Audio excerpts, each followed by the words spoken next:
नमस्कार साथियों, आशा करता हूं कि आप सभी लोग बढ़िया होंगे। अगर आप सिर्फ थंबनेल देख के वीडियो देखने आए हैं तो इसका यह मतलब है या तो आप कहीं ना कहीं केस करने के बारे में सोच रहे हैं या तो केस से होने वाले नुकसान से आप डर रहे हैं। दोनों ही परिस्थिति में आज का वीडियो बहुत ही ज्यादा इंपॉर्टेंट होने वाला है, क्योंकि इसमें आप सभी के मन में जितने भी सवाल चल रहे हैं उन सारे सवालों को हम दूर करने का कोशिश करेंगे। जो भी डर है उस डर को भी दूर करने का कोशिश करेंगे। साथ ही साथ जो अंतर जिला से रिलेटेड जो भी सवाल थे कि क्या हमारा जबरन ट्रांसफर कर दिया जाएगा, डिस्ट्रिक्ट अलॉटमेंट कब तक होगा, स्कूल अलॉटमेंट कब तक होगा, तो उस पर भी जो भी जानकारी है उसको भी साझा करेंगे। सेम जिला को लेकर के जो भी जानकारी आई है उसे भी साझा करने का कोशिश करेंगे। म्यूचुअल ट्रांसफर जो लोग कुछ लोग डिमांड कर रहे थे और म्यूचुअल ट्रांसफर खुला नहीं, उस पर भी क्या अपडेट्स है उसको भी साझा करने का कोशिश करेंगे। और TRE3 स्पेशली TRE3 वाले जो हमारे भाई बहन हैं, जिन लोगों को 3 जिला विकल्प चुनने का मौका न मिलने के कारण कहीं ना कहीं नाराज थे, और विभाग से तो थे ही थे, हमारे मतलब हमसे और हमारे टीम से, टीम BRVS से भी कहीं ना कहीं वे लोग नाराज चल रहे थे कि हम लोग उनका आवाज नहीं उठा रहे हैं। तो उन सारे सवालों का भी आज इस वीडियो में इत्मीनान से जवाब देने का कोशिश करेंगे। सारे पॉइंट्स, पॉइंट टू पॉइंट जो है, एक एक बारीकी से सारे चीजों को क्लियर करने का कोशिश करेंगे। केस एक इंपॉर्टेंट पॉइंट है ही, लेकिन चलिए सबसे पहले हम लोग बढ़ते हैं अंतर जिला ट्रांसफर पे। अंतर जिला ट्रांसफर के बारे में अभी भी मैंने कल एक पोस्ट डाला था जिसमें बताया था कि जिन साथियों ने सेव एंड ड्राफ्ट करके रखा हुआ है वे लोग कृपया करके, लास्ट डेट है आज, और आज फाइनल सबमिट कर दीजिए, क्योंकि दोबारा फिर मौका नहीं मिलेगा। हाँ, दोबारा मौका अभी तत्काल में नहीं मिलेगा। डेट वगैरह एक्सटेंड करने को लेकर के कोई भी मतलब प्रेशर नहीं किया जाएगा, मांग नहीं किया जाएगा। ठीक है, कारण है कि अब अगले महीना जो है आचार संहिता लग जाएगा। समय अपने पास बिल्कुल भी नहीं है, विभाग के पास भी समय नहीं है, और लोग चाहते हैं कि फटाफट चीजों को क्लियर कर दिया जाए। तो वो हमारा कहना था। इसमें क्या है कि बहुत सारे लोगों का सवाल आने लगा कि सर हम लोग सेव एंड ड्राफ्ट करके रखे हुए हैं लेकिन फाइनल सबमिट नहीं कर रहे हैं। इसलिए नहीं कर रहे हैं कि विभाग की तरफ से कोई क्लियरिफिकेशन नहीं है कि क्या वो हमारा जबरन ट्रांसफर तो नहीं कर देगा। तो देखिए, सवाल वही लाजमी है आपका सवाल होना, क्योंकि ये जो ट्रांसफर प्रक्रिया आया है ये जितना ज्यादा दूर जो लोग होंगे उतना ज्यादा फायदेमंद होगा। जो जितना ज्यादा दूर पे है उतना ज्यादा उनको ये फायदा करेगा। जो कम दूरी पे है उनके लिए तो थोड़ा सा रिस्क फैक्टर है कि आखिर उन्हें इसमें विकल्प देना चाहिए कि नहीं देना चाहिए। अभी एक जो बात है क्लैरिफिकेशन को लेकर के कि विभाग की ओर से नहीं बताया गया है कि हमारा जबरन ट्रांसफर कर ही दिया जाएगा कि नहीं कर दिया जाएगा, है ना। तो ये एक ऐच्छिक स्थानांतरण को आप कह सकते हैं कि ये एक ऐच्छिक स्थानांतरण है, मतलब आप अपनी इच्छा से जाएंगे और आपका डिस्ट्रिक्ट अलॉटमेंट हो जाएगा। उसके बाद जाकर के कहीं ना कहीं आपसे कंसेंट लिया जाएगा। ठीक है, बिना कंसेंट लिए हुए आप लोगों को कहीं पे भी ऐसे ही ट्रांसफर नहीं कर दिया जाएगा। ठीक है, इससे पहले भी 1,30,000 लोगों का ट्रांसफर हुआ है और उन लोगों से कंसेंट लेने के बाद ही जाकर के ट्रांसफर किया गया है। और वहां पे तो उन्हें 10 पंचायत का ऑप्शन मिला था, उसमें भी कंसेंट लिया गया था। और यहां आपको 3 जिला वाली बात है, तो इसमें बिना कंसेंट का आपका जबरन कहीं पे ट्रांसफर नहीं कर दिया जाएगा। मान लेते हैं कि ऐसा कोई आदेश आ भी जाता है, तो आपको बार बार लगातार हमारे टीम की तरफ से ये आश्वासन दिया जा रहा है कि हम लोग साथ खड़े रहेंगे। हम लोग जो है इस आवाज को जरूर उठाएंगे कि जबरन ट्रांसफर ना किया जाए। ठीक है, तो जो लोगों के मन में डाउट है वे लोग जो है अपना इस डाउट को हटाइए और फाइनल सबमिट कर दीजिए। अब आ जाते हैं डिस्ट्रिक्ट अलॉटमेंट को लेकर के जो बातें कही गई है, वो तो सब लोगों को पता है कि 18 तारीख तक आप लोगों का डिस्ट्रिक्ट अलॉटमेंट कर दिया जाएगा। स्कूल अलॉटमेंट को लेकर के भ्रामक खबरें फैलाई जा रही है कि स्कूल अलॉटमेंट जो है वो इलेक्शन के बाद होगा। तो ये एक प्रकार का मतलब लोगों ने अपने दिमाग से जो है वो कैलकुलेट करके रखा हुआ है, लेकिन ऐसा कोई बात नहीं है कि स्कूल अलॉटमेंट उसके बाद होगा। आप देखिएगा जो TRE3 का ज्वाइनिंग हुआ था, उन लोगों का जो जिला अलॉटमेंट के बाद जो पंचायत चुनने का ऑप्शन दिया गया था, तो उसमें कितने दिनों के अंदर जो है स्कूल अलॉटमेंट कर दिया गया था। या फिर आप HMST वाले में भी केस में देखेंगे तो वहां पे भी 1 सप्ताह के अंदर जो है सभी लोगों का स्कूल आवंटन कर दिया गया था। उस परिस्थिति में जो जानकारी हमारे पास निकल करके आई है कि इस महीना के आखिर तक आप लोगों को स्कूल आवंटन कर दिया जाएगा। बहुत ज्यादा लेट होगा तो जो फर्स्ट वीक ऑफ अक्टूबर होगा उसमें आप लोगों का स्कूल आवंटन कर दिया जाएगा। ठीक है, तो इसीलिए एकदम टेंशन फ्री होकर के रहिए, किसी प्रकार का कोई चिंता की बात नहीं है। ठीक है, अब आ जाते हैं जो हमारे सेम जिला वालों के लिए कहा गया है। देखिए, जो बातें थी वो यही था कि जो हमारे ACS सर जो पुराने वाले थे, सिद्धार्थ सर, उनके द्वारा जो लेटर निकला था, लेटर के अकॉर्डिंग ही ग्रेवियांस डाला गया था और ग्रेवियांस अभी तक जमा हो रहा है।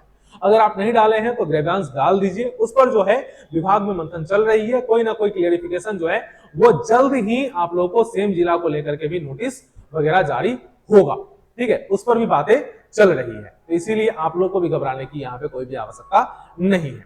अब आ जाते हैं जो म्यूचुअल ट्रांसफर को लेकर के जो बातें कही गई थी कि म्यूचुअल ट्रांसफर क्यों नहीं मिल रहा है, म्यूचुअल ट्रांसफर को खोला जाए, एक तरफ म्यूचुअल ट्रांसफर खोला जाए और एक तरफ विभागीय ट्रांसफर खोला जाए। तो इसको लेकर के जो हमारे तरफ से जो लोग गए, जिनसे बात हुआ, ठीक है, हमारी बातचीत हुई, उसके माध्यम से आप सभी को मतलब बता दूं, जो जवाब हम लोग को मिला वो यही मिला कि भैया जब ऑलरेडी उन लोगों को 3 जिला का विकल्प मिल रहा है तो फिर म्यूचुअल क्यों जाएंगे। म्यूचुअल आप ऐसा सोच रहे हैं कि हाँ मेरे जिला में मिल रहा है, उस जगह को मैं जान रहा हूं, मेरे घर से 10, 15, 20, 50 किलोमीटर दूरी पे है, तो वहां मैं जा रहा हूं, ठीक है, मुझे 3 जिला वाले विकल्प में नहीं जाना है। तो सवाल यहीं पे ये आ जाता है कि म्यूचुअल से कितने लोगों का फायदा होगा। जो इतने सारे लोग जो अभी आपके जाएंगे अंतर जिला में, जो 50,000 के आसपास जो लोग होंगे, ठीक है, उसमें से कितने लोगों को म्यूचुअल मिलेगा। अगर म्यूचुअल सच में इन लोगों को इतने ज्यादा संख्या में मिलना रहता तो जब इतना सारा समय मिला, 20 तारीख तक समय मिला, तब भी इन लोगों ने आवेदन क्यों नहीं भरा। तो अब कुछ लोगों, बस कुछ संख्या में म्यूचुअल के लिए लोग डिमांड कर रहे हैं, तो उन लोगों के पास एक मौका है कि आप अंतर जिला ट्रांसफर के लिए जो है 3 विकल्प जो भरना है, उस विकल्प को भर करके आप ट्रांसफर लीजिए, क्योंकि बाकी अगर 95 लोग उस विकल्प के माध्यम से जा रहे हैं तो आप ये जो है म्यूचुअल का अभी मांग नहीं कर सकते। देखिए, जो बात बताई जाती है वही बात हम बताते हैं अपने तरफ से, जो है आप लोगों को ना मैं डिमोटिवेट कर रहा हूं, ठीक है, ना भी मैं मोटिवेट करने का कोशिश कर रहा हूं। जो बातें हमें बताई गई है वो बातें हमने आकर के बता दिया। आप लोगों के लिए अगर हम कहें तो आज हम उस वीडियो को जो मैंने प्राइवेट कर रखा है उसको मैं चालू कर दूंगा, आप उस वीडियो को देखिएगा। आज से मैंने एक आध सप्ताह 10 दिन पहले मैंने वीडियो रिकॉर्ड किया था जिसमें मैंने म्यूचुअल का मांग किया था, ठीक है, कि म्यूचुअल खुलना चाहिए, ठीक है। ऐसा नहीं सोचना है कि मतलब हम आप लोगों के खिलाफ है। जो हमें बताया गया है वो बातें हम बता रहे हैं कि जब आपके पास ऑप्शन 3 जिला वाला है तो आप 3 जिला में जाइए, ठीक है। अब वो 5% लोगों के लिए हम 95% लोगों को सेक्रीफाइस तो नहीं कर सकते, ठीक है। तो यही म्यूचुअल वाली बात आ गई। अब जो 3 जिला विकल्प जो हमारे TRA 3 वाले को नहीं मिला, उसको लेकर के जो बातें हुई, उस वीडियो में भी हमने इस पर चर्चा किया था कि TRA 3 वाले को भी 3 जिला का विकल्प मिलना चाहिए। तो वहां पे जो जवाब आया वो यही आया। इसके बारे में भी मैंने पिछले वीडियो में आप लोगों की भी चर्चा किया था, ठीक है, कि एक तो आप लोगों का HRMS ऑनबोर्डिंग वगैरह जो है बहुत सारे जगहों पे टेक्निकल ज्वाइनिंग नहीं हुआ है, एक बार भी पेमेंट नहीं आया है। इससे पहले भी नोटिस जारी हुआ था म्यूचुअल से पहले भी कि म्यूचुअल अगर आप लेना चाहते हैं तो आप लीजिए, कोई बात नहीं है, लेकिन आप देख लेंगे कि आपका ऑनबोर्डिंग वगैरह हुआ है कि नहीं आया हुआ है, पेमेंट आया है कि नहीं आया है। उस परिस्थिति में आप लोगों को दिक्कत होगी। लेकिन बहुत सारे लोगों ने माना नहीं और ट्रांसफर ले लिया म्यूचुअल में, और अंततः क्या हुआ कि अभी LPC आउट और इनको लेकर के HRMS ऑनबोर्डिंग और टेक्निकल ज्वाइनिंग को लेकर के बहुत तरह की समस्या है और कार्यालय में चक्कर लगाना पड़ेगा। उसको देखते हुए हमारे वर्तमान के ACS सर ने जो है वो TRA 3 वाले को मौका नहीं दिया। एक कारण ये है। दूसरा कारण फिर से मतलब बातचीत हुई तो वहां पे पता चला कि 3 जिला का विकल्प जैसे अभी TRA 1 और TRA 2 या फिर बाकी जो सक्षमता वाले हैं सभी लोगों को दिया जा रहा है, ये जो हमारे TRA 3 वाले भाई हैं इन लोगों को 3 जिला का विकल्प पहले ही मिला था, ठीक है। और ज्यादातर केस में TRA 1 और TRA 2 की तुलना में TRA 3 में जो है पोस्टिंग तीनों जिला के अंदर ही ज्यादा लोगों का हुआ है, जो भी चॉइस पोस्टिंग ही ज्यादा लोगों का हुआ है। मतलब 80 to 85% या 90% लोगों का जो है वो आवंटन जो है उनके 3 जिला विकल्प में ही हुआ है, ठीक है। उसके बावजूद भी उन लोगों को जिला आवंटन करने के बाद 3 प्रखंड का भी ऑप्शन दिया गया था कि आप 3 प्रखंड चुनेंगे। तो वे लोग तो एक प्रकार से चॉइस पोस्टिंग लिए हैं। तो इस कारण से जो है मतलब जो जानकारी मिली हो कि उन लोगों को ऑलरेडी ये सारे सुविधा दिया गया था और कहीं ना कहीं TRA 1 और TRA 2 वाले वंचित रह गए थे। इसी वजह से जो है वो अभी ज्यादा उस पर प्रेशर देने की जरूरत नहीं है।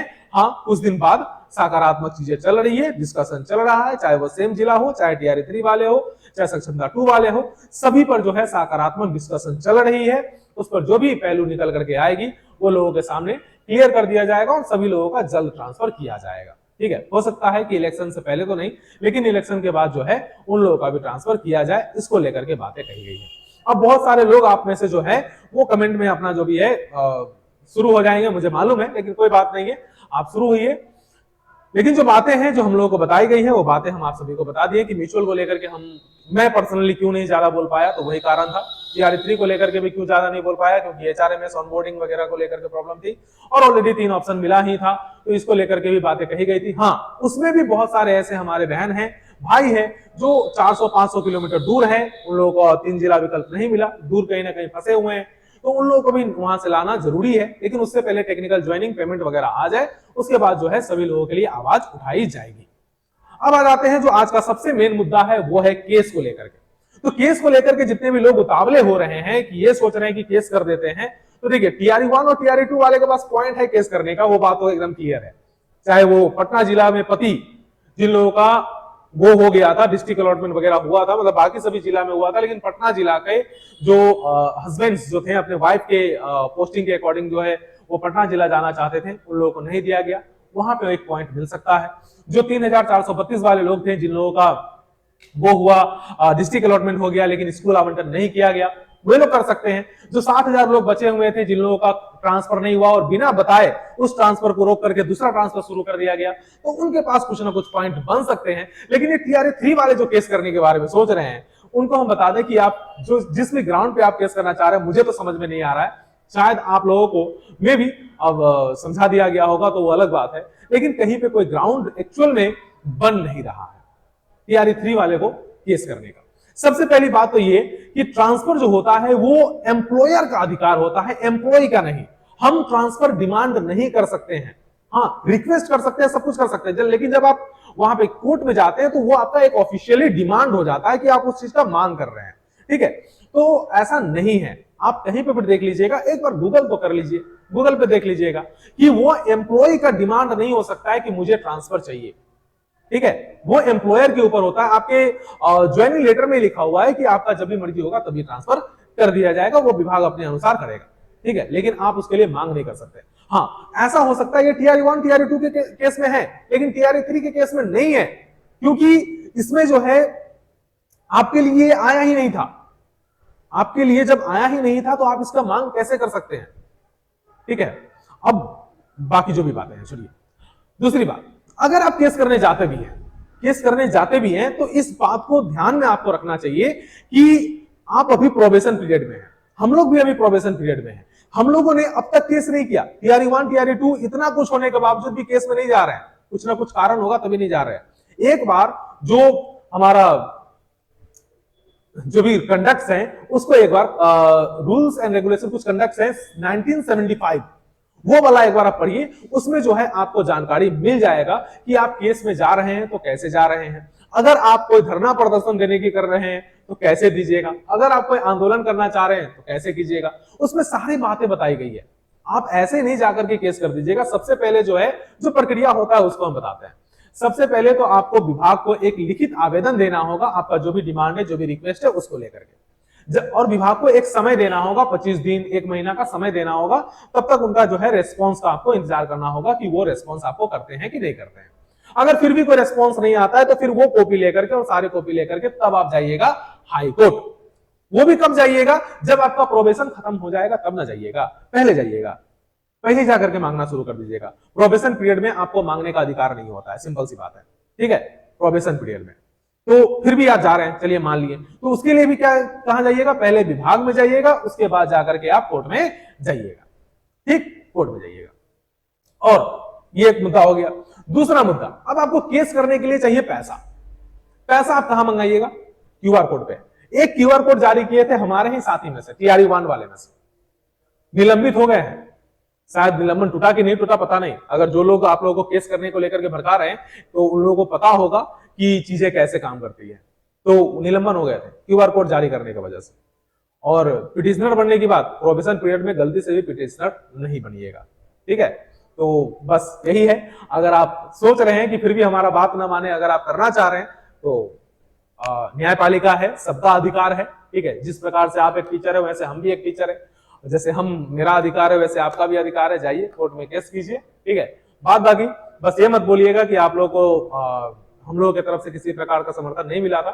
समर्थन हम लोग करते हैं, टीआरई 3 वाले हमारे अपने ही भाई हैं। अरे हम लोग सब सेम कैटेगरी के हैं भाई, हमारा सब कुछ सेम है, तो हम लोग को एक साथ लेके चलने की बात करते हैं। हम बात करते हैं 2.5 लाख लोगों का, 6 लाख लोगों की बात करते हैं। आप 50,000 लोगों को अलग लेकर के चल रहे हैं तो इससे आपको कोई फायदा होने वाला नहीं है। हाँ, अगर करना ही चाह रहे हैं तो आइए, 2.5 लाख लोग हैं, 2.5 लाख क्यों, 6 लाख लोग हैं, सभी लोगों की बात कीजिए, सभी को साथ लेकर के चलने की कोशिश कीजिए। अलग थलग होकर के चलने से कोई भी काम नहीं होगा, केस करने से फायदा नहीं पहुंचेगा और उससे जो है ना TRE1 और ना TRE2 वाले को किसी भी प्रकार का नुकसान होने को जा रहा है। दिसंबर महीने से केस केस केस केस हम लोग सुनते हुए आ रहे हैं, कोई फायदा नहीं होने को है, इसीलिए टेंशन फ्री रहिए। ठीक है, आज के लिए हो सकता है कि बहुत लोगों को मेरा ये वीडियो जो है वो थोड़ा सा खला भी होगा, लेकिन कोई बात नहीं है। आप लोग जो है अपने कमेंट में जो सहमत होंगे वो लोग कमेंट में राय देंगे और जो लोग असहमत होंगे वो कमेंट में क्या करना है उन लोगों को पता ही है। चलिए, तब तक के लिए जय हिंद, जय बिहार।